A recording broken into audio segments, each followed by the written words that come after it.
Voici un élément vital dans le combat contre le Covid-19.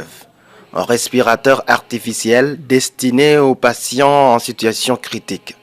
Mais derrière cet outil ultra important se cache le travail de génie. Donc ici nous avons le respirateur ou l'appareil d'assistance respiratoire qu'on a conçu. Donc nous l'avons conçu en tenant compte de certains conseils que les spécialistes nous ont donnés. Notamment, on peut le paramétrer en fonction du cas qui est assisté. Et quand vous lancez l'appareil, mais c'est la première phase qui correspond au lancement, on n'a pas encore branché sur le patient. C'est une phase où l'appareil se calibre en fonction des paramètres que le médecin lui a donnés. La machine a été construite par des chercheurs sénégalais de l'école polytechnique de Thiès, une ville située à 70 km de la capitale.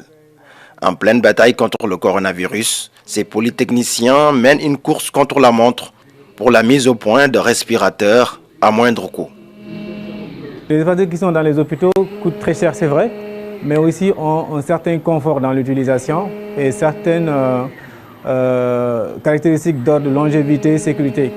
Maintenant, nous, on fait un respirateur qui va faire la même chose, la même fonction, à un coût beaucoup moins important.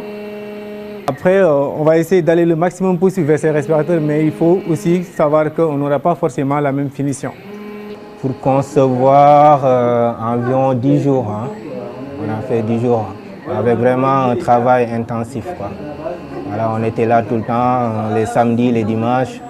Donc vraiment, on s'est donné à fond parce qu'il s'agissait d'apporter une réponse face à une situation urgente. Tous les moyens sont mis à contribution pour apporter une réponse à une situation exceptionnelle. Au Sénégal, on compte plus de 200 cas positifs, dont 2 décès.